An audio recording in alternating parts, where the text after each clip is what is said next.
ఏ ప్రభుత్వంలో ఏ పదవిలో ఏ బాధ్యత లేరు కదా ఇలాంటి వాళ్ళు కుర్రోళ్ళు అని చెప్పి వదిలేయచ్చు. అరే బాధ్యతలో ఉన్నావు పదవిలో ఉన్నావు ఒక మినిస్టర్ నువ్వు హెరిటేజ్ పెట్టుకో నోట్లో పెట్టుకో ఏందన్న మళ్ళా ఆడామె ఒకవేళ మగాడన్నా కూడా ఓ మాట అంటాడు ఓ మాట పడతాడు. ఇప్పుడు నువ్వు ఉన్నావు నేను ఉన్నావు మాట తిట్టుకుంటాం అవసరమైతే చెరవ దెబ్బ కొట్టుకుంటాం. ఆడ మీద చేయలేపుతాం మనం లేపలేం కదా. మరి ఆడ ఒక బుద్ధి ఉండాలి కదా ముందు. మరి ఆ బుద్ధి ఆవిడకి లేనప్పుడు నేనేం చేయాలన్నా చెప్పండి. ఆ పొజిషన్ లో మీరుంటే మాత్రం ఊరుకుంటారా? అంటే అంత గలీజ్గా మాట్లాడాల నేనైతే అంత గలీజ్గా మాట్లాడను. నోట్లో అవి పెట్టుకో ఇవి పెట్టుకో అని అన్న పేరు నేను పేరు అన్న పేరుని ఇప్పుడు కళ్యాణ్ గారి పేరు నాగబాబు గారి పేరు చిరంజీవి పేరు నీ నోట్లో పెట్టుకో అన్న నేను. ఎందుకు వాళ్ళ పేర్ల కలవరిస్తుంది మరి అప్పటిదాకా వీక్ అయిన దానికి కాని దానికి పద్దానికి వాళ్ళనే ఇన్వాల్వ్ చేస్తా ఉంటే ఏందన్న పవర్ లో ఉన్నది ఎవరన్నా? పవన్ కళ్యాణ్ ఎవరికి సాయం చేయలేదు, చిరంజీవికి మానవత్వం లేదు, నాగబాబు అసలు ఆయనకు రాజకీయం తెలీదు. ఎందుకు ఇవన్నీ? ఇప్పుడు పవర్ లో ఉన్నది నువ్వు. ఇప్పుడు వాళ్ళ రాజకీయం గురించి నీకెందుకు? ఓడిపోయింది కదా పవన్ కళ్యాణ్, చిరంజీవి పాలిటిక్స్ వదిలేసింది కదా, నాగబాబు గారు ఆయన పనాన్ని చేసుకుంటాను కదా. వాళ్ళ పేర్లు నీకెందుకు రోజు? ఇక్కడ సందర్భం కాదు కదా. వాళ్ళ లాక్కొత్తావు మళ్ళీ ఏ పదం అది వీకి మొగడు నాకే అసహ్యంగా ఉందన్న చెప్పాలంటే. ఆ హెరిటేజ్ ఏంది అది? మరి అట్లా అన్నప్పుడు నేను అనొద్దా? తమ్ముడు, ఆంధ్రాలో జనసేన పార్టీకి కళ్యాణ్ దిలీప్ శంకర, రాజేష్ మహాసేన ఇద్దరు చాలా సపోర్టెడ్గా మాట్లాడారు జనసేన పార్టీ అధినేతకి. మరి ఒకానొక దశలో ఇద్దరు రాజేష్ మహాసేన అవ్వచ్చు, కళ్యాణ్ దిలీప్ శంకర ఇద్దరు వైసీపీకి ఫేవర్గా మాట్లాడారు. ఎప్పుడు? ఎలక్షన్ టైంలో. అంటే ఈ 5 ఏళ్ల పీరియడ్లో వైసీపీ మీద ఇష్టం వచ్చినట్టు మాట్లాడి అంటే తీవ్ర స్థాయిలో ధ్వజమెత్తినటువంటి ఈ ఇద్దరు ఎలక్షన్కి ఇంకొక 4 రోజుల ముందనంగా కంపల్సరీగా మళ్ళీ వైఎస్ఆర్సీపీ అధికారంలోకి వస్తుంది, వైఎస్ జగనే ముఖ్యమంత్రి అవుతాడని చెప్పి వీళ్ళిద్దరూ మళ్ళీ మాట్లాడారు. అంటే దీని మీద నీ కామెంట్ ఏంటి? అసలు వాళ్ళు ఎందుకు అలా మాట్లాడాల్సి వచ్చింది? కళ్యాణ్ దిలీప్ మాట్లాడింది అయితే ప్రస్తుత కూటమి తీసుకున్న నిర్ణయం 21 సీట్లకు కళ్యాణ్ గారు ఆగిపోవడం, తర్వాత జగన్ రెడ్డి ఇచ్చిన సంక్షేమ పథకాలే జనంలోకి గట్టిగా వెళ్ళినట్టు కనపడతా ఉన్నాయి. ఆ 10,000 మీద డిపెండ్ అయ్యే జనాలు ఎక్కువ కనపడతా ఉన్నారు ప్రస్తుతం. కాబట్టి ఆ 10,000 లబ్ధి పొందిన వాళ్ళంతా ఓట్లు వేస్తే ఆబ్వియస్లీ జగన్ రెడ్డికి ఎడ్జ్ కనపడతా ఉంది. ఇప్పుడు ఇంటింటికి 10,000 పంపించిండన్న. పంపించినప్పుడు ఆ 10,000 తీసుకున్న ప్రతి ఫ్యామిలీ ఓటేస్తే ఆబ్వియస్లీ ఎడ్జ్ ఎవరికి ఉంది? జగన్ రెడ్డికి ఉంది అని చెప్పి ఆయన జనరలైజ్డ్గా చెప్పిండు. అసలు నాకు తెలిసి అయితే దీంట్లో పాలిటిక్స్ ఏం లేదు. ఆయన వాస్తవం చెప్పాలంటే ఆయన మీద నా ఒపీనియన్, నా పర్సనల్ చెప్తాను. మళ్ళీ దీన్ని కాంట్రవర్సీ, వేరే పాలిటిక్స్, వేరే రాజకీయం, జెండాలు దేనికి సంబంధం లేదు. నాకు అనిపించింది మాత్రం చెప్తాను. ఆయన మీద అట్లా మాట్లాడిన జస్ట్ న్యూట్రల్ పర్సన్ లాగా మాట్లాడింది. ఎందుకంటే ఆయన ఇప్పుడు అఫీషియల్ కాదు. ఇప్పుడు ఆయన ఇంతకు ముందు 2019కి ముందో 15కి ముందో 19కి ముందు ఆయన అఫీషియల్ స్పోక్స్ పర్సన్. అప్పుడు ఆ పొజిషన్లో ఉండి జగన్కి ఎడ్జ్ ఉందంటే అది పొరపాటు, అది తప్పు. ఆయన 2019 తర్వాత అసలు జనసేన పార్టీకి ఆయనకు సంబంధం లేదు. యాజ్ ఎ ఫ్యాన్ నా లాగానో మీ లాగానో ఇంకొకరి లాగానో యాజ్ ఎ ఫ్యాన్గా వీడియోలు చేసుకుంటా ఉన్నారు. ఆయనకు అనిపించింది ఆ టైంలో 21 సీట్లు అనేసరికి కొంచెం డిసప్పాయింట్ అయ్యి ఆ డిసప్పాయింట్మెంట్లో వచ్చిన మాటలే అవి తప్పితే ఆయన సపోర్ట్ చేయలే. అసలు జగన్ రెడ్డికి కళ్యాణ్ దిలీప్ శంకర్ సపోర్ట్ చేయలేదు. కానీ జనసేన వాళ్ళే కళ్యాణ్ దిలీప్ శంకర్ అని ట్రోల్ చేశారుగా, వైసీపీ ప్యాకేజ్ స్టార్ అని, అమ్ముడుపోయాడని చెప్పి కొంతమంది. మరి అట్లాగా జనసేన వాళ్లే ఆయన ట్రోల్ చేశారని చెప్పి ఆయన పూర్తిగా జనసేన పార్టీకి వైదొలిగారు. అంటే అప్పటిదాకా ఆ స్థాయిలో జనసేన పార్టీకి ఒక విధంగా సోషల్ మీడియా ద్వారా ఉత్తేజితమైనటువంటి ప్రసంగాలు చేయడంలో కళ్యాణ్ దిలీప్ శంకర్ నెంబర్ 1 ప్లేస్ లో ఉన్నాడు. అవునా కాదు? అట్లాంటిది చివరి టైంలో పీక్స్ టైంలో ఆయన దూరం అయిపోయాడు. అది కొంత మీ పార్టీకి మంచిదేం కాదేమో కదా. కొంచెం డిసప్పాయింట్మెంట్ అయితే అనిపించింది. ఎందుకంటే పార్టీలో అందరూ ఉంటారు, సబ్జెక్ట్ గా మా సబ్జెక్ట్ తోనే మాట్లాడేవాళ్ళు చాలా తక్కువ మంది ఉంటారు, పొలిటికల్ గా చాలా మంది ఉన్నారు. ఆ సబ్జెక్ట్ తోనే మాట్లాడే వాళ్ళలో కళ్యాణ్ దిలీప్ శంకర్ ఒకళ్ళు. సో మరి ఆయన దూరం అయ్యాడు. ఇప్పుడైనా సరే మీ పార్టీ ఏదన్నా మళ్ళీ చేర్చుకునే ప్రయత్నం చేస్తుందంట, అంటే మీకున్నటువంటి ఆలోచనల్లో? మేబీ ఇన్ ఫ్యూచర్ కంపల్సరీ ఆయన అవసరం ఉంటుందని నేను కూడా అనుకుంటాను. తమ్ముడు, రాజేష్ మహాసేన ఎలక్షన్ టైంలో పవన్ కళ్యాణ్ ఎన్ని స్థానాల్లో అయితే పోటీ చేస్తాడో అన్ని స్థానాల్లో నేను ఓడిస్తాను నా మహాసైన్యంతో అని చెప్పి కామెంట్ చేశాను.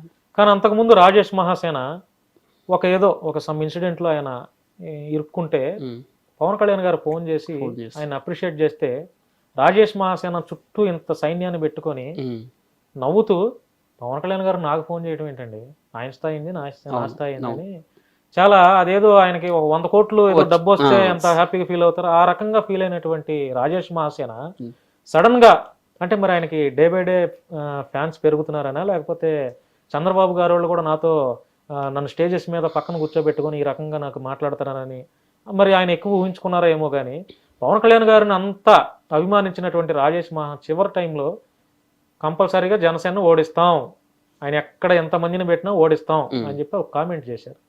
దాని మీద మీ కామెంట్ ఏంటి? ఆయన తొందరపడ్డారు అనిపించింది నాకైతే 100%. పవన్ కళ్యాణ్ గారిని ఓడిస్తా అనేది కరెక్ట్ కాదు. కాకపోతే అతనికి సీటు పోయిందన్న బాధ అయితే ఉండొచ్చు. ఆ బాధ నేను అర్థం చేసుకున్నాను. బాధలో అలా మాట్లాడారా? బాధలో ఆయన అలా మాట్లాడి ఉండొచ్చు, కానీ ఆ స్టేట్మెంట్ అయితే ఇచ్చి ఉండకూడదు అసలు. అదైతే రాంగ్, 100% రాంగ్. ఆ సీటు పోయిందన్న బాధ ఉండొచ్చు, కానీ మరి అంటే ఆ సీటు పోవడంలో ఎవరి ప్రమేయం ఉండొచ్చు ఎక్కువ? అన్న ఇది మళ్ళీ నేను మాట్లాడితే దీన్ని మళ్ళీ కాంట్రవర్సీ చేసి మళ్ళీ దీన్ని అంటే నీకున్న అనాలిసిస్ లో తమ్ముడు, ఇప్పుడు నువ్వు కూడా జనసేన పార్టీలో అంత పరిచయాలు ఉంటాయి కదా, నువ్వు మాట్లాడుతూ ఉంటావు కదా. టు బి ఫ్రాంక్ ఇప్పటికే నా మీద కూడా కొంత వస్తుందన్న. నేను ఇది డీప్ గా మాట్లాడితే మళ్ళీ ఇంకా ఎడిపోద్దో నాకు తెలియదు. మరి అంటే చెప్పు, పర్లేదు, నీకు అనిపించింది చెప్పు, తప్పేముంది, ఫ్యాక్ట్ మాట్లాడడం తప్పేముంది. రాజేష్ మహాసేన సీటు పోవడంలో 3 పార్టీల హస్తం ఉంది. ఏ పార్టీలు? జనసేన, టీడీపీ, బీజేపీ 3 పార్టీలు కలిసే అతనికి, సారీ రెండు కలిసి అనౌన్స్ చేసినాయి. 3 కలిసి ఇతనికి జనసేన కలిసి టికెట్ అనౌన్స్ చేసింది. బీజేపీ యాడ్ అయిన తర్వాత ఇతను ఎందుకో సూటబుల్ కాదనో, లేకపోతే అక్కడ ఉన్న పరిస్థితులను బట్టో, లేకపోతే అక్కడ జనాల ఒపీనియన్ బట్టో, అక్కడ ఉన్న ఓటర్ల ఇంట్రెస్ట్ ను బట్టో మొత్తానికి అయితే ఆ సీట్ అతను కాదు, మార్చేద్దాం అని చెప్పి వాళ్ళు డిసైడ్ అయ్యారు. ముగ్గురు కలిసి అధిష్టానం సీట్లు అనౌన్స్మెంట్ చేసేటప్పుడు పవన్ కళ్యాణ్ గారు, చంద్రబాబు గారు కలిసి ఏ నియోజకవర్గాల్లో ఎవరెవరినైతే పెడితే బాగుంటుందని ఆలోచన చేసే అనౌన్స్మెంట్ చేస్తారు కదా ఈ నియోజకవర్గానికి. ఆ టైంలోనే పి గన్నవరానికి రాజేష్ మహాసేనని ప్రపోజల్ పెట్టి అఫీషియల్ గా అనౌన్స్మెంట్ చంద్రబాబు గారు అనౌన్స్మెంట్ చేశారు కదా. అంటే రాజేష్ మహాసేన మన పార్టీ కష్టకాలంలో కూడా వాయిస్ ఇచ్చాడు, మన పార్టీ కోసం మాట్లాడాడు, మన కోసం మాట్లాడాడు. అట్లాంటి అతను ఎస్సీ క్యాండిడేట్ మన పార్టీలో కావాలని చెప్పి చంద్రబాబు గారు, ఇప్పుడు ఆయన ఏమి సాదాసీదా వ్యక్తి కాదు కదా, 40 ఏళ్ళ రాజకీయ దురంధరుడు ఆయన. అట్లాంటిదంటే ఆయన నిర్ణయం తప్పైందంటారా రాజేష్ మహాసేనకి టికెట్ ఇచ్చి? తప్పైందంటే మేము మేబీ గ్రౌండ్ రియాలిటీ తెలియకనా, లేకపోతే ఆ సీట్ అనౌన్స్ చేసిన తర్వాత ఆ రేంజ్ లో నెగిటివిటీ వస్తుందని వీళ్ళు ముందు ఎక్స్పెక్ట్ చేయలేదేమో. సీట్ అనౌన్స్ చేయలేదు, అక్కడ జనాలకు తెలియదు అప్పటిదాకా. ఇప్పుడు వీళ్ళ మదిలో ఉంది, ఓకే రాజేష్ మహాసేన ఈ సీటు ఓకే ఆయన ఎలిజిబుల్ అని చెప్పి వీళ్ళు డిసైడ్ అయ్యారు. ఇక్కడ అనౌన్స్ అయిన తర్వాత జనాల్లోకి వెళ్తుంది. ఆ గన్నవరం జనాలందరికీ ఓహో మాకు ఎమ్మెల్యే ఎవరు ఇక్కడ టీడీపీ నుంచి రాజేష్ మహాసేన, ఇతనికి ఇవ్వకూడదు అని చెప్పి జనాలు అప్పుడు తిరుగుబాటు రావడం వల్ల వీళ్ళు డిసిషన్ చేంజ్ చేసుకుని ఉండొచ్చు. ఇప్పుడు ఆయన వీడియోస్ చూస్తున్నారా మీరు ఈ మధ్య కాలంలో? అంటే ఎక్కువగా రాజేష్ మహాసేన ఇంతకుముందు జై తెలుగుదేశం, జై జనసేన, జై చంద్రబాబు, జై పవన్ కళ్యాణ్, జై లోకేష్ అనే రాజేష్ మహాసేన ఈ మధ్య కాలం నుంచి, కొంతకాలం నుంచి ఆయనకి ఎప్పుడైతే సీటు పోయిందో అప్పటి నుంచి, అంటే ఆయన స్టేట్మెంట్ ఏదైతే పవన్ కళ్యాణ్ ఓడిస్తా అని చెప్పి స్టేట్మెంట్ ఏదైతే పాస్ చేశారో ఆ నెక్స్ట్ డే నుంచో ఆయన వీడియోస్లో జై చంద్రబాబు, జై లోకేష్, జై తెలుగుదేశం, జై మహాసేన అని మాత్రమే అంటున్నాడు. ఇంతకుముందు జై పవన్ కళ్యాణ్, జై జనసేన అన్నారు, ఇప్పుడు ఆ మాట అనట్లేదు. చూస్తున్నారా మీరు? ఇది అతనికి కొంత నెగిటివ్ అయ్యే అవకాశం ఉండొచ్చు కదా. కంపల్సరీ జన సైనికులు అతన్ని హేట్ చేస్తారు, ఈ విషయంలో డౌట్ లేదు, దాంట్లో హేట్ చేస్తారు. కానీ మేబీ అతని ఒపీనియన్, నేను ఇప్పుడు అతనికి టీడీపీ కావాలనుకుంటున్నాడు, జనసేన దూరం చేసుకోవాలనుకుంటున్నాడు. అదే అతను అక్కడ మీరు చెప్పినట్టుగా జై పవన్ కళ్యాణ్, జై టీడీపీ, జై జనసేన, జై లోకేష్ అన్నోడు ఈరోజు జై టీడీపీ, జై లోకేష్, జై చంద్రబాబు నాయుడు అక్కడ వరకే ఆగిపోతాడంటే అతన్ని దూరం పెట్టుకున్నాను. మనకు వచ్చిన నష్టం. రాజేష్ మహాసేనతో ఎప్పుడైనా మాట్లాడారా మీరు? ఆయనతో లేదన్నా. ఎప్పుడైనా కలిసారా? ఏది లేదు, జస్ట్ కాకపోతే ఫోన్ లో ఎప్పుడైనా మాట్లాడారా? లేదు అసలు ఆయనతో నేను ఎప్పుడు మాట్లాడలేదు. కాకపోతే ఆయన వీడియోస్ నేను చూస్తాను, నా గురించి ఏదన్నా కాంట్రవర్సీ వచ్చినప్పుడు 1-2 సార్లు ఆయన అంటే ఈ బోర్గడ్ విషయంలో కొంచెం ఆయన నాకు వాయిస్ రైజ్ చేశారు. నిలబడ్డారు. ఇప్పుడు 2 days బ్యాక్ మీరు ఒక వీడియో చేశారు, అది ఆ వీడియోని రాజేష్ మహాసేన అతని ఛానల్లో పెట్టుకొని ఈ తమ్ముడు నన్ను తిట్టాడా పొగిడాడా మీరే కామెంట్ రూపంలో తెలియజేయండి అని చెప్పాడు. అంటే నువ్వు మాట్లాడింది అతనికి అర్థం కాలేదనా, లేకపోతే ప్రజలకు చూపించాలనా, లేకపోతే ఏంటి అసలు ఆ వీడియోలో సారాంశం ఏంటి? ఏమో నాకే అర్థం కాలేదు అసలు. అతను ఎందుకు పెట్టిండు తమ్ముడు ఎందుకు నాకు కూడా అసలు నువ్వే ఉద్దేశంతో మాట్లాడావు? నేనే ఉద్దేశం నాకు అనిపించిందే మాట్లాడినా. అంటే తిట్టినట్ట పొగిడినట్ట రాజేష్ మహాసేన? ఆయన ఎలా అనుకుంటే అలా. ఆయన తిట్టానని కూడా తిట్టినట్టే, లేదు పొగిడాడని కూడా పొగిడినట్టే. ఫ్యాక్టరీ మాట్లాడినా అనిపించింది నాకైతే అందులో. అంటే వాస్తవానికి నువ్వు ఎట్లా మాట్లాడావు? తిట్టావా పొగిడావా? అంటే నువ్వు ఉన్నదే ఉన్నట్టు మాట్లాడినన్నా, అందులో తిట్టడం పొగడడం అసలు ఏం లేదు నాకు తెలిసి. టాపిక్ అసలు జరిగింది ఏంది, ఆయన ఎందుకు ఆ డెసిషన్ తీసుకున్నారనేది నాకు అనిపించింది అక్కడ మాట్లాడినంతే. అది నువ్వు ఇప్పుడు మాట్లాడాల్సిన అవసరం ఏముంది? అంటే ఈ సందర్భంలో అతన్ని టీడీపీ ఆఫీసులో కూర్చోబెట్టారు కదా, ఇప్పుడు జనసేనని ఏందైనా ఓడిస్తా అన్నాడు. మరి అలాంటి పర్సన్ని టీడీపీ వాళ్ళు దగ్గర చేర్చుకొని కూర్చోబెట్టిళ్ళు అనేది నాకు అనిపించింది. ఎట్ ఏ టైం మరి జగన్కి ఎడ్జ్ ఉందన్న కళ్యాణ్ దిలీప్ సుంకర్ని ఈరోజు మనం ఏంటది కోవట్ అనే ముద్రని ఎత్తాను. కొంచెం ఆలోచించి మాట్లాడదాం అనేది మా జన సైనికులు కొంచెం చెప్పడం ట్రై చేస్తాం. అంటే రాజేష్ మహాసేనని రాష్ట్ర అధికార ప్రతినిధి పోస్ట్ నుంచి కూడా పీకేయాలి అదేనా మీ ఉద్దేశం? అస్సలు నేను అట్లా అనలే కదన్నా. అంటే ఇప్పుడు కూర్చోబెట్టారంటే అంతే కదా, టీడీపీ వాళ్ళకి ఇష్టమైంది. టీడీపీకి మెచ్యూరిటీ ఉందనుకోవచ్చు, లేదా 20 సీట్లే కదా, వాళ్ళకి 130 సీట్లు ఉంది. అన్న 130 సీట్లు మేము త్యాగం చేస్తే వచ్చినాయి అన్న. 130 మేము కూడా పోటీ చేస్తే మాకు కూడా వస్తాయి కదన్నా. మేము త్యాగం చేసి తగ్గి 21కి మేము ఆగిపోయినాం. మిగతా ఇప్పుడు ఈ రిమైనింగ్ మిగతా సీట్లు అన్నీ ఉన్నాయి కదా, అక్కడ జనసేన ఓట్లు ట్రాన్స్ఫర్ అయినాయి కాబట్టి 130 కాబట్టి 140 వస్తాయి. ఈ 20 కూడా మేము వదిలేసి ఉంటే ఆ 174 వచ్చేటి మాకు, లేకపోతే మొత్తం పొత్తులు. ఇప్పుడు రాజేష్ మహాసేన రాష్ట్ర అధికార ప్రతినిధిగా ఉన్నారు. రీసెంట్ గా మంగళగిరి స్టేట్ ఆఫీస్ లో వెళ్ళి కూడా ఆయన ప్రెస్ మీట్లు అన్ని మాట్లాడుతున్నారు. వాళ్ళకి లేని ఇది మీకెందుకు అంటే ఇప్పుడు నా మనసులో అనిపించింది, నేను అతను బాయ్కాట్ చేస్తే రాజేష్ మహాసేన వాళ్ళ పార్టీ అధినాయకుడు లేకపోతే వాళ్ళ పార్టీ రాష్ట్ర అధ్యక్షుడు వాళ్ళు చేస్తారు కదా, మీకెందుకు అంటే గుడ్డగాల్చి ఇలా ముఖం మీద వదిలేస్తారు? నా ఒపీనియన్ చెప్పకూడదు అన్న, నా ఒపీనియన్ నాకు అనిపించింది. పవన్ కళ్యాణ్ ఓడిస్తా అన్నాడు కాబట్టి రాజేష్ మహాసేన కూడా అడ్రస్ లేకుండా చేయాలనేది మీ యొక్క స్టేట్మెంట్స్ అన్నమాట. కాదు, అలా కాదు. ఇప్పుడు అట్లా ఆ స్టేట్మెంట్ ఇచ్చిన తర్వాత కూడా రాజేష్ మహాసేనని టీడీపీ దూరం పెట్టలేదు. అంటే టీడీపీ ఆవేశంలో మాట్లాడిండు రాజేష్ మహాసేన టైంలో, సీటు పోయిందన్న బాధలో మాట్లాడిండు, ఆవేదనలో ఉన్నాడు అని అర్థం చేసుకుని వాళ్ళు హక్కుని చేర్చుకున్నారు. మరి కళ్యాణ్ దిలీప్ సుంకర ఆయన పాపం చేసిండు, ఆయన జస్ట్ ఎడ్జ్ ఉందని మాత్రమే చెప్పిండు, అంతకుమించి ఆయన ఏం మాట్లాడలా. ఆయన కళ్యాణ్ గారిని ఒక మాట అనలేదు, మా అధినేతను ఒక మాట అనలేదు, సిబిఎన్ ఒక మాట అనలేదు, ఎవరిని కామెంట్ చేయాల. జస్ట్ ఈ పరిస్థితులు 21 సీట్లు లేకపోతే అమ్మఒడి ఆ 10,000 అకౌంట్లు ఇవి చూస్తూ ఉంటే ఆయన ఓడించడానికి దేవుడు రావాల్సి వస్తుందేమో, ఈ 10,000 తీసుకున్న వాళ్ళంతా ఓట్లు వేస్తాను సెంటెన్స్ వాడింది ఆయన, అంతే, అంతమించి ఆయన ఏమనలే. దానికి మా వాళ్ళు కొంతమంది జన సైనికులు పాపం తెలిసి తెలియకనా ఏదో పొరపాటులో మా వాళ్ళు ముసుగు ఒక కోవట్ అనే ముద్రను వేసారు. దాంట్లో వేరే వాళ్ళ హస్తం ఉంది, వేరే పార్టీ వాళ్ళు, వైసీపీ వాళ్ళు, టీడీపీ వాళ్ళు కూడా దీంట్లో ఇన్వాల్వ్ అయ్యి ఉంటారు నాకు తెలిసినంత వరకు, సైనికులే. మా పెద్దల్ని తప్పడు, మా పెద్దల దాకా అసలు నాకు తెలిసి ఈ విషయం పోలే పాపం. ఈయన కోవర్ట్ అయిన సంగతి మా కళ్యాణ్ గారికి కానీ, మా నాగబాబు గారికి, మా మెగా కుటుంబానికి కానీ అసలు ఇంత దూరం పోదండి, ఇది తీసుకెళ్ళట్లే వేరే లీడర్స్ ఎవరు. అంటే ఎవరైనా మధ్యలో అబ్జెక్షన్ పెడుతున్నారా, ఎవరైనా ఆపేస్తున్నారు, ఆగుతా ఉన్నారు, జస్ట్ కీప్ సైలెంట్ గా చూద్దాం అంతే. తమ్ముడు రాయపాటి అరుణ గారితో టచ్ ఉందా మీకు, ఎప్పుడైనా మాట్లాడేదా? రెగ్యులర్ మాట్లాడుతాం. అంటే ఆవిడ కూడా మొన్న టికెట్ ఎక్స్పెక్ట్ చేసి ఉండొచ్చు కదా, రాలేదు టికెట్. అంటే అట్లాంటి వాళ్ళు పార్టీకి కష్టకాలంలో బాగా వర్క్ చేశారు, మంచి వాయిస్ ఇచ్చారు కదా. అవును, అలాంటి వాళ్ళు కూడా త్యాగం చేయాల్సి వచ్చిందా, లేకపోతే కావాలని ఇవ్వలేదా టికెట్స్ రాయపాటి అరుణ గారు లాంటి వాళ్ళు? త్యాగంలోనే పోయిందన్న, కావాలని అయితే అలా ఏం లేదు, త్యాగం అంతే. త్యాగమే అనుకుంటా. ఆవిడ 100% ట్రూ క్యాండిడేట్, చాలా కష్టపడిన పర్సన్ ఆవిడ. లాంటి వాళ్ళు ఎందుకు బయటకు వెళ్ళిపోయారు? ఆయన టికెట్ కంపల్సరీ నాకే రావాలి అనే ఆశ ఆయనకు ఉంది, ఆయన చాలా హోప్స్ పెట్టుకున్నారు, అప్పటి నుంచి ఆయన కష్టపడతా ఉన్నారు. కాదన్న, మరి ఎంతో డబ్బులు కూడా ఖర్చు పెట్టుండ్రు. అలాంటి వాళ్ళని మరి పరిస్థితి, రాష్ట్ర పరిస్థితి దానికంటే నీ టికెట్, నీ ఖర్చు, నీ డబ్బులు, నీ ఎమ్మెల్యే పదవి ఇదేది ఎక్కువ కాదు. ముందు రాష్ట్రం ఇబ్బందుల్లో ఉంది, దాన్ని కొద్దిగా సరిదిద్దిన తర్వాత నెక్స్ట్ టైంకి నీకు టికెట్ ఇస్తాం అని కళ్యాణ్ గారు చెప్తే అది ఆయనకు నచ్చకపోవచ్చు. దానివల్ల ఆయన అప్పుడు మీ అధినాయకుడు పవన్ కళ్యాణ్ గారు పోతిన మహేష్ని పిలిచి, మహేష్ నీకు ఇప్పుడు ఈ పదవి, నీకు టికెట్ కాదు, మన గవర్నమెంట్ వచ్చినాక మీకు మంచి నీ గుర్తింపు మేము ఇస్తాం, నువ్వు పడిన కష్టానికి మేము చేయాల్సిన న్యాయం చేస్తాం అని ఒక మాట చెప్పుంటే పోతిన మహేష్ పార్టీ విడిచి వెళ్ళేవాడా? చెప్పలేదని మీరు అనుకుంటున్నారా? చెప్పలేదేమో కాబట్టే కదా మరి పోతిన మహేష్. లేదన్న, ఆయన ఎలక్షన్ కి ముందు కళ్యాణ్ గారిని కలిసినట్టుకున్నారు, మేబీ ఆయన పార్టీని వదిలిపెట్టడానికంటే ముందు కలిసి. నేను చూసిన ఒక పోస్ట్ లో కళ్యాణ్ గారిని ఆయన కలిసిళ్ళు, నాదెండ్ల మనోహర్ గారిని కూడా ఆయన మీట్ అయ్యారు. కాబట్టి చెప్పే ఉంటారు విషయం, ఇది పరిస్థితి, ఇప్పుడు నీకు ఇవ్వలేము, కుదరట్లేదు, మరి నెక్స్ట్ టైం చూద్దాం అని చెప్పి ఉండొచ్చు. అది ఆయనకు నచ్చకపోయి ఉండొచ్చు, దానివల్ల ఆయన లెఫ్ట్ హ్యాండ్, ఇక దానికి మనం చేసేది ఏం లేదు. అంటే ఇప్పుడు రాజేష్ మహాసేన ఒకరు, కళ్యాణ్ దిలీప్ సుంకర, పోతిన మహేష్, వీళ్ళ ముగ్గురు పార్టీని అంటే దూరం చేసుకోవటం వల్ల వీళ్ళ ముగ్గురికి అరే కొంత మన అనవసరంగా మాట్లాడామే ఈ పార్టీ గురించి అని అనుకోని ఉంటారా?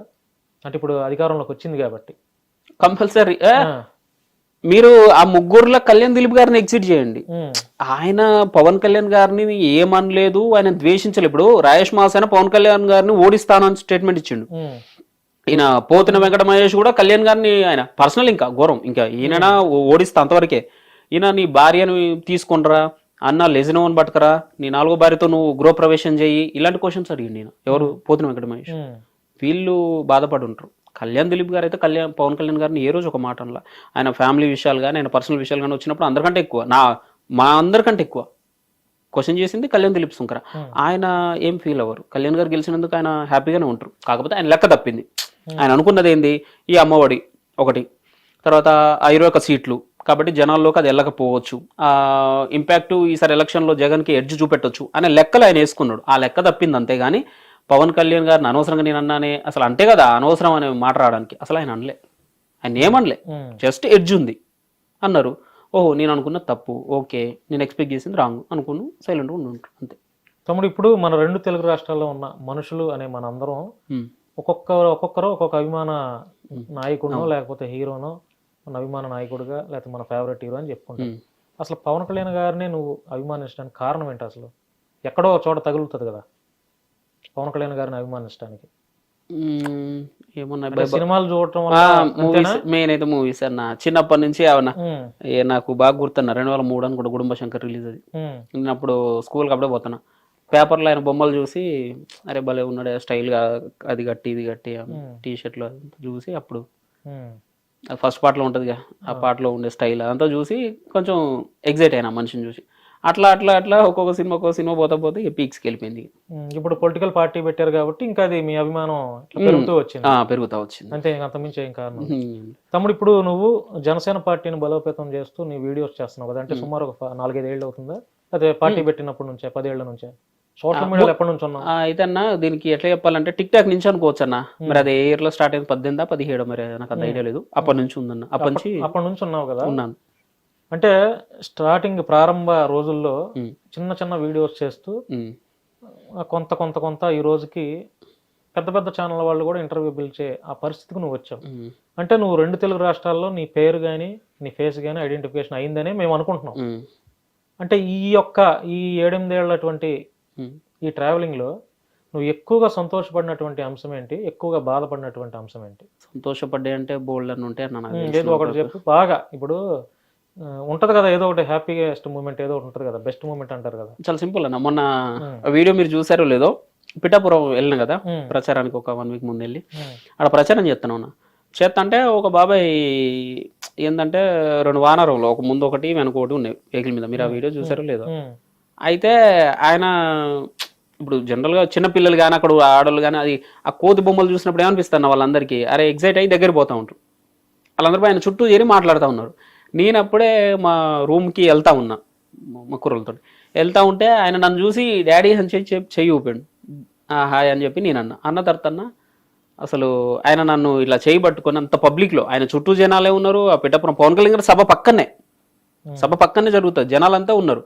అంత పబ్లిక్లో ఆయన నా చేయి తీసుకొని అసలు అని చెప్పి ఆయన నా చేతిని ఇలా దగ్గర తీసుకొని ఆయన ముద్దు పెట్టుకొని నీలాంటి వాడు ఉండాలి బిడ్డ అసలు దేశానికి అని చెప్పి ఆయన నన్ను అప్రిషియేట్ చేసిండన్న. నాకు అనిపించింది ఆ టైంలో. అది హ్యాపీయెస్ట్ మూమెంట్. నువ్వు బాధపడినటువంటి విషయం ఏది ఉంది బాగా? అరే ఎందుకు నా మీద ఎట్లాంటివి వస్తున్నాయి, ఈ రకమైన ట్రోలింగ్స్ ఎందుకు చేస్తున్నారు, ఈ కేసులు ఏంటి, నాకు ఎందుకు అనవసరంగా ఇంట్లో కూర్చోకుండా ఇట్లాంటివి అని అనిపిస్తుంది కదా ఏదో ఒక సందర్భంలో. అది ఏముంది అంటే చాలా ఉన్నాయా లేకపోతే 1-2? చాలా నాకు బోల్డ్ అని ఉన్నాయి. లేదు నువ్వు బాగా అంటే ఇంట్లో వాళ్ళు కూడా మనకి ఎందుకు రా బిడ్డ అంటారు కదా, అట్లాంటి సందర్భాలు ఏమున్నాయి? నాకు బాగా బాధ అనిపించింది ఏంటంటే మా ఊళ్ళో జరిగిన ఒక ఇన్సిడెంట్. ఏంటది? ఒక ఉప సర్పంచ్కి చేరలేదని చెప్పి నేను పెట్టిన ఆ పోస్ట్ తోటి ఒక పెద్ద గొడవ జరిగింది ఊళ్ళో. చాలా పెద్ద చేశారా, నీ మీద అటాక్ చేశారు? అప్పుడు మీ పార్టీ అండగా లేదా?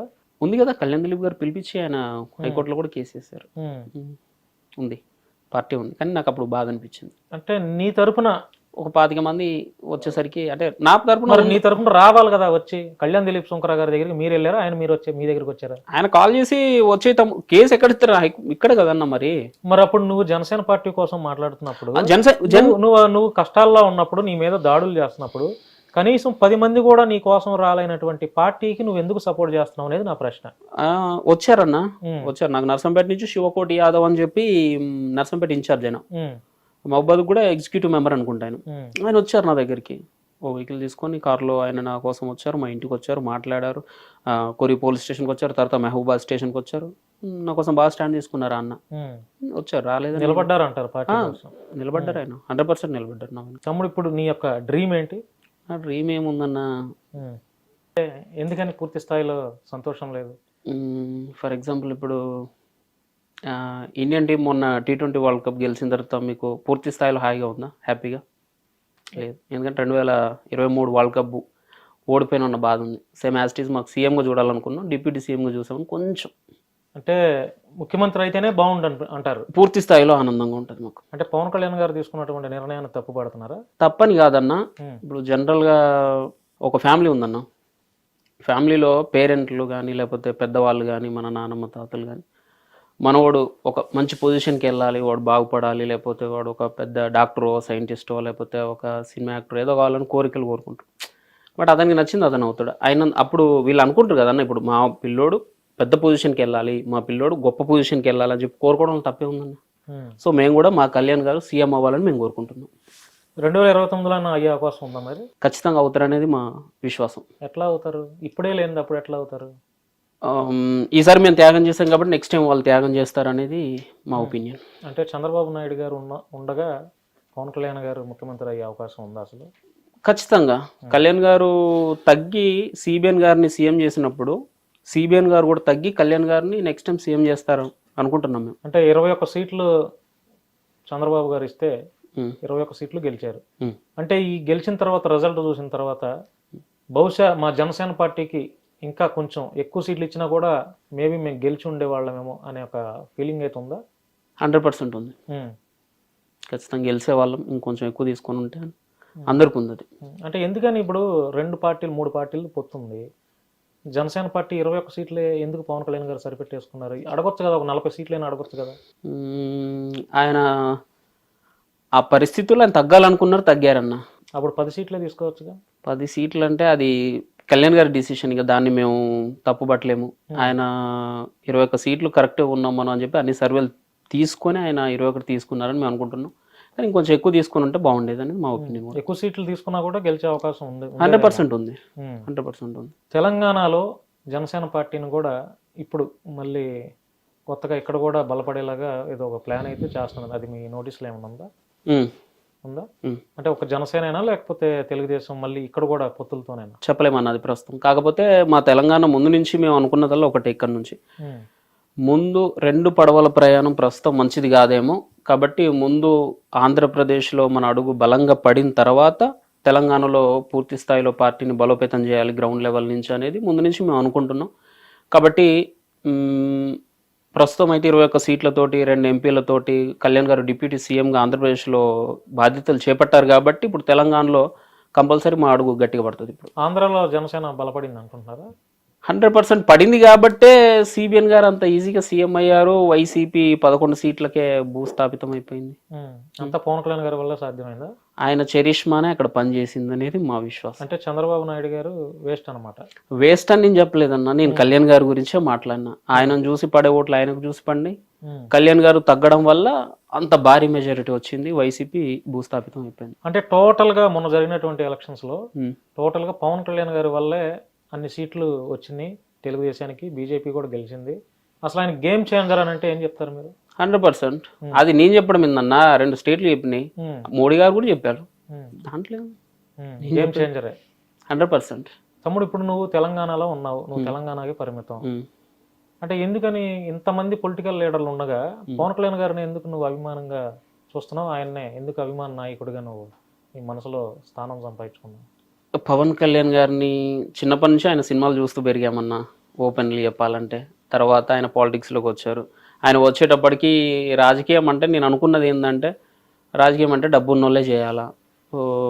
ఫ్యామిలీలో తాతలో తండ్రులో వాళ్ళు ఆల్రెడీ పొలిటికల్గా సెటిల్ అయి ఉంటేనే కొత్తగా వాళ్ళ కుర్రోళ్ళు వాళ్ళ పిల్లలు మనవాళ్ళు కానీ వాళ్ళు రాజకీయాల్లోకి అడుగుపెట్టడానికి అవకాశం ఉంటుంది తప్పితే మనలాంటి సామాన్యులు, ఒక రైతు కుటుంబానికి సంబంధించిన వాళ్ళు కానీ లేకపోతే కూలి పని చేసుకునే వాళ్ళు కానీ ఇలాంటి వాళ్ళకి రాజకీయం అనేది చాలా దూరం అనేది మా అందరి ఒపీనియన్. కానీ కళ్యాణ్ గారు రాజకీయంలోకి అడుగు పెట్టిన తర్వాత ఈ అందరి ఒపీనియన్ మొత్తం చేంజ్ అయిపోయింది.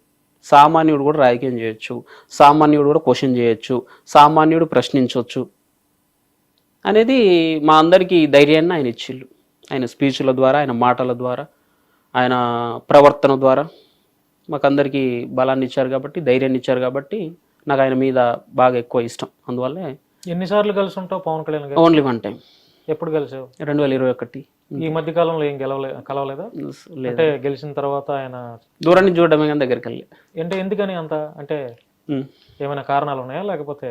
ఆయన చుట్టూ జనాలు ఎక్కువ ఉంటారన్న, ఆ తాకిని తట్టుకొని వాళ్ళందరూ దాటుకొని దగ్గరికి వెళ్ళడం అంటే చాలా కష్టం కాబట్టి దూరం నుంచి చూడడమే ఇష్టపడ్డా. దూరం నుంచే చూస్తాను నేను. జనసేన పార్టీలో ఉన్నటువంటి నాగేంద్ర బాబు గారు కానీ, నాదెండ్ల మనోహర్ కానీ వీళ్ళు కీలకంగా వ్యవహరిస్తూ ఉన్నారు. వీళ్ళతో క్లోజ్ రిలేషన్ ఉందా మీకు? అంటే మీకు ఇప్పుడు మీరు జనసేన పార్టీ కోసం ప్రాణాలు కూడా తెగించేసి ఫైట్ చేస్తున్నారు కదా, ఈలోపు ఈ కోవలో మీ మీద కూడా కేసులు లేకపోతే మీ మీద దాడులు ఇవి కూడా జరుగుతాయి. మీరేమో తెలంగాణ వాసి, జనసేన పార్టీ పూర్తిగా ఆంధ్రాకి పరిమితం. మరి ఆ టైంలో మీకు పార్టీ నుంచి కొంత భరోసా ఉండాలి కదా, ఆ భరోసా ఉందా అని అడుగుతున్నాను నేను. అంటే మీరు అన్నట్టు పార్టీలో కళ్యాణ్ గారి తర్వాత ఆ స్థానం నాదెండ్ల మనోహర్ గారిది, తర్వాత మన నాగేంద్ర బాబు గారిది, అది అందరికి తెలిసింది. అయితే నాకు నాదెండ్ల మనోహర్ గారితో పరిచయం అయితే లేదన్న, నేరుగా లేదు. ఆయన ఇంతవరకు నేను చూడలేదు, ఆయన కలవలేదు. కాకపోతే ఆయన పవన్ కళ్యాణ్ గారి తర్వాత నాగబాబు గారితో అయితే చాలా క్లోజ్. ఆయన నాకు ఏ సమస్య వచ్చినా ముందు ఆయనకే ఫార్వర్డ్ చేస్తాను నేను, అందరికంటే ముందు. వెంటనే రెస్పాండ్ చేస్తారా? వెంటనే ఎవరు ఏ స్టేషన్ నోటీస్ ఎక్కడి నుంచి వచ్చింది, ఎవరు నిన్ను అన్నది, ఎవరు నీకు కాపీరైట్ వేసింది, అసలు ఏంటివి, వెంటనే నేను పంపడం లేటు, వెంటనే నాకు కాల్ వస్తుంది. ఆయనతోటి చాలా మంచి బాగుంది. ఆ భరోసా అయితే ఉంది, 100% ఉంది. అందుకే అంత ధైర్యంగా కూడా నేను ముందుగా వీడియోస్ చేయగలుగుతున్నా. తమ్ముడు, ఏమన్నా జనసేన పార్టీ నుంచి నీకేమన్నా ఆర్థిక భరోసా ఏమన్నా ఇచ్చారా? అంటే ఫైట్ చేస్తున్నావు కదా, జనసేన పార్టీ కోసం మాట్లాడుతున్నావు, వీడియోస్ చేస్తున్నావు, అంటే పార్టీ బలోపేతం కోసం కూడా నువ్వు పనిచేస్తున్నావు కదా, ఏమైనా పార్టీ నుంచి నీకు ఎటువంటి ఏదైనా ఆర్థిక సహాయం అంటారు కదా, అదేమన్నా లభించిందా? అంటే పార్టీ నుంచి అంటే అఫీషియల్గా ఎవరి నుంచి నాకు ఏం రాలేదన్న. అఫీషియల్స్ ఎవరైనా లీడర్స్ నుంచి అయితే నాకు ఏం రాలే. కాకపోతే నాలాంటి జన సైనికులు, మనలాంటి సామాన్యులు, కళ్యాణ్ గారి మీద ప్రేమ ఉన్న అభిమానులు ఉంటారు కదా, మన వీడియోస్ని చూస్తూ, వాళ్ళ నుంచి వస్తారు. వాళ్ళ నుంచి అయితే నీకు ఇస్తారు, తీసుకుంటావా? అంటే తీసుకోవడం తప్పేముందులే. ఇప్పుడు ఎట్లా తమ్ముడు నీ యొక్క, అంటే మంత్లీ ఎట్లా నీ గెటన్ అవుతున్నావు? అంటే ఏదైనా జాబ్ చేస్తావు అంటే నా మంత్లీ ఇవ్వరన్నా. నాకు ఏదన్నా కష్టం వచ్చినప్పుడు, ఫర్ ఎగ్జాంపుల్ ఒక చిన్న స్టూడియో పెట్టుకోవాలనుకున్నా, ఆ టైంలో నేను అడిగినప్పుడు, లేకపోతే నాకు పిఠాపురం వెళ్ళాలని కొంచెం ఇబ్బందిగా ఉంది అన్నప్పుడు ఒక ల్యాప్టాప్ స్పాన్సర్ చేయడం, ఇలాంటివి. అంతేగాని రెగ్యులర్ కాదు. ఏదైనా నీకు అవసరమైనటువంటిది ఏదన్నా మంత్లీ అయితే కాదు. లేదు, పార్టీకి దీనివల్ల నేను కొంచెం ఆగిపోవాల్సి వస్తుంది అన్నప్పుడు ఎవరైనా ఒకరు ముందుకు వచ్చి నాకు హెల్ప్ చేస్తారు. తమ్ముడు, జనసేన పార్టీని భుజాన వేసుకున్నావు, పవన్ కళ్యాణ్ గారిని భుజాన వేసుకున్నావు. ఈ కోవలో వైఎస్ఆర్సీపీ అధికారంలో ఉంది ఆంధ్రాలో. అంటే నువ్వు చేస్తున్నటువంటి వీడియోస్, నువ్వు చేస్తున్నటువంటి పోస్టులే కానీ వీటిలన్నిటి మీద వైసీపీలో అధికారంలో ఉన్నటువంటి మంత్రులకే కావచ్చు, ఎమ్మెల్యేలకే కావచ్చు, వాళ్ళకి కొంచెం నచ్చదు. ఎందుకంటే అధికారంలో ఉంది, మీరేం ప్రతిపక్షంలో ఉన్నారు, నువ్వు ఒక ప్రతిపక్ష పార్టీకి సపోర్ట్ చేస్తున్నావు. ఈ కోవలో నీ మీద పెట్టినటువంటి కేసులు ఎన్ని? కేసులు అంటే నాకు మన చిలుకలూరు పెట్టే విడుదల రజని ఆవిడ నుంచి ఫోన్ కాల్ వచ్చింది. అంటే ఏమని వచ్చింది? ఆవిడ మీద పెట్టిన వీడియో డిలీట్ చేయాలంట. ఆవిడే చేసిందా? వాళ్ళ మనుషులతో చేపించింది, ఆంధ్ర వాళ్ళతో చేపించి డిలీట్ చేయాలి అని చెప్పి అక్కడ ఉన్న ఎస్ఐ మీద ప్రెషర్ తీసుకొస్తే నేను చేయనని చెప్పాను. నేను చేయను అంటే నీ మీద కేసు అవుతుంది అని బెదిరించాను, పెట్టుకోండి నన్ను. తర్వాత అవంతి శ్రీనివాస్ గారు ఒకసారి నాకు ఏదో ఆడియో లీకేజ్ ఏదో అయినట్టుంది, ఆయన గురించి మాట్లాడినప్పుడు ఒక నోటీస్ పంపించారు నాకు. బోర్గడ్ నుంచి ఏదో ఫోన్ కాల్ వచ్చింది, బోర్గడ్ నుంచి కూడా వచ్చింది, నుంచి ఫోన్ కాల్ వచ్చింది. తర్వాత ఏమో వస్తూ ఉంటాయి, అది నేను అంత కేర్ చేయలేదు. అంటే వీళ్ళ ముగ్గురు నుంచి ఆంధ్ర సైడ్ నుంచి మీకు ఫోన్ కాల్స్ కానీ బెదిరింపులు కానీ వచ్చినాయి, ఇక అంతకుమించి ఏం లేవు ఇంకా. ఎలా ఉంది తమ్ముడు ఇప్పుడు ఈ నెల రోజులు, అంటే 40 రోజులు అవుతుంది, 40 రోజులు మీ హిట్ టీవీ యాప్. ఇందులో short news, live news, entertainment shows, movies, digital magazines తో పాటు మీ జిల్లా వార్తలను కూడా ఫ్రీగా చూడొచ్చు. అంతేకాదు కేజీ నుంచి పీజీ వరకు విద్యార్థులకు స్కాలర్షిప్ కూడా అందిస్తున్నాం. ప్రతి వారం 10 మందికి లక్కీ డ్రా ద్వారా ఒక్కొక్కరికి 10,000 రూపాయలు అందిస్తున్నాం. ఇంకెందుకు ఆలస్యం, వెంటనే హిట్ టీవీ యాప్ ని డౌన్లోడ్ చేసుకుని ఫ్రీగా ఎంటర్టైన్మెంట్ పొందండి. Hit TV app. Hit TV app. Please download hit TV app. Hit TV app ని ఫ్రీగా డౌన్లోడ్ చేసుకుని ఎంజాయ్ చేయండి. మీకు నచ్చిన ఎంటర్టైన్మెంట్ కోసం హిట్ టీవీ యాప్ ని ఫ్రీగా డౌన్లోడ్ చేసుకుని ఎంజాయ్ చేయండి. హిట్ టీవీ యాప్ని డౌన్లోడ్ చేసుకుని ఆస్వాదించండి, ఆశీర్వదించండి. ఇంతమంది సెలబ్రిటీలు హిట్ టీవీ యాప్ ని డౌన్లోడ్ చేసుకోండి అని చెప్తున్నారంటే ఎంత మంచి యాప్ ఆలోచించండి. అమెరికా అమెరికా అమెరికా అమెరికాలో చదవాలనుకునే వాళ్ళకి విశ్వసనీయమైన పేరు మన శౌర్య consultancy. UK Law 1 Year Masters. UK Law 1 Year Masters. 2 years work permit up to 5 years visa. Contact Saurya Consultancy. Contact 89851 89851.